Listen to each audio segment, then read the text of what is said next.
Você sabia que, na verdade, existem duas regras de sinal? Neste vídeo você vai entender tudo o que você precisa saber sobre essas regras. E cuidado, porque nem sempre menos com menos dá mais. Oi, eu sou o Bruno, sou professor de matemática e eu vou te mostrar tudo o que você precisa saber sobre as regras de sinal. Quais são os erros mais comuns e principalmente como que você não vai cometer esses erros. E se você quiser se aprofundar de verdade, confere aí na descrição do vídeo, porque eu indico alguns livros muito bons para você estudar matemática. A primeira coisa que a gente precisa entender é de que adição e subtração tem uma regra diferente da multiplicação e da divisão. Para a adição e subtração, a gente consegue observar como que funciona na reta numérica, usando os números naturais. Então, o 8 menos o 3 significa que a gente vai começar na posição número 8 e voltar 3 casas, parando assim no número 5. Se a gente considera os números negativos na reta numérica, a gente tem mais possibilidades de contas. Então, se a gente fizer 1 menos 3, significa que começamos no número 1 e vamos voltar 3 unidades, parando assim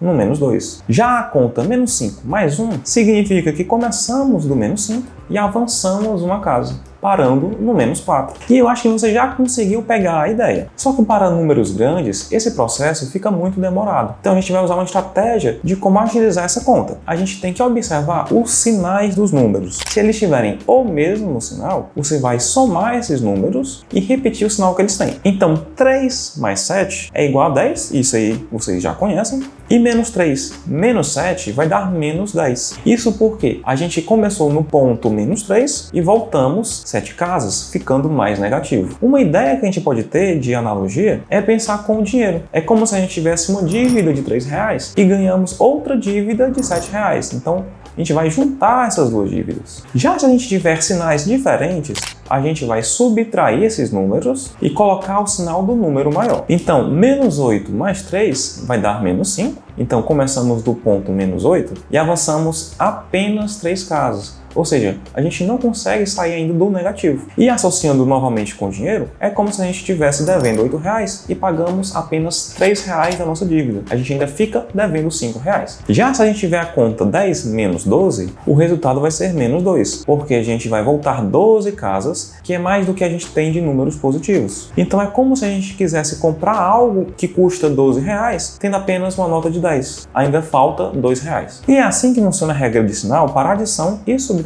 Você tem que observar os sinais dos números. Agora, se a operação for de multiplicação ou de divisão, você também vai observar os sinais dos números, só que a regra é completamente diferente. Olha, eu tenho certeza que esse vídeo merece o seu like. E se você tiver algum amigo com dificuldade nessa matéria, manda esse vídeo para ele, tenho certeza que vai ajudar bastante. E aí, continuando, se a gente tiver sinais diferentes, o resultado vai ser negativo. A conta em si vai ser a mesma, pode ignorar o sinal. Então vamos tentar justificar essa regra. Se a gente tiver menos 2 vezes 4, isso é a mesma coisa que o menos 2 4 vezes. E pela regra que a gente acabou de estudar, a gente soma todos os números e repete o sinal, ficando então com menos 8. Na prática, você só vai fazer 2 vezes 4, que é 8, e como os sinais são diferentes, o resultado vai ser negativo. E se for 3 vezes o menos 2? Aí não faz sentido ter o 3 menos 2 vezes. Só que a multiplicação ela é comutativa, ou seja, eu posso trocar a ordem dos fatores e efetuar a multiplicação sendo menos 2 vezes 3. E aí, pelo mesmo motivo anterior, menos 2 vezes 3 é o menos 2 3 vezes, que somando vai dar menos 6 pela regra anterior. E aí, novamente, você vai fazer 2 vezes 3, que é 6, sinais diferentes, esse resultado é negativo. E agora a regra que você precisa prestar mais atenção.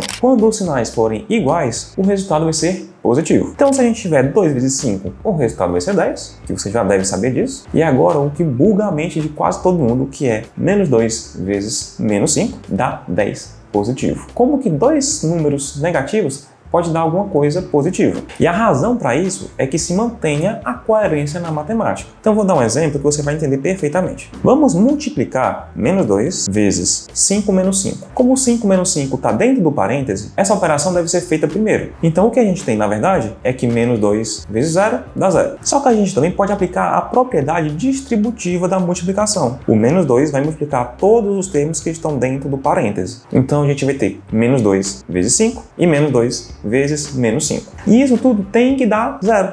porque é o resultado que a gente já obteve anteriormente. Só que menos 2 vezes 5 dá menos 10, que a gente acabou de ver essa regra. E o que a gente tem então é que menos 10 com alguma coisa está dando 0. Então essa coisa obrigatoriamente tem que ser mais 10. Me diz aí se não está fazendo todo sentido agora a matemática. Você está começando a dominar essa matéria. E agora vem algo importantíssimo, que é praticar. Então resolve aí a lista de exercícios que eu coloquei na descrição do vídeo para que você consiga se desafiar um pouquinho e testar para ver se você realmente conseguiu entender esse conteúdo. Eu sei que muita gente tem dificuldade na divisão, então é por isso mesmo que você vai ter que se esforçar um pouquinho e se dedicar. E eu tenho certeza que você vai evoluir bastante. Até um próximo vídeo.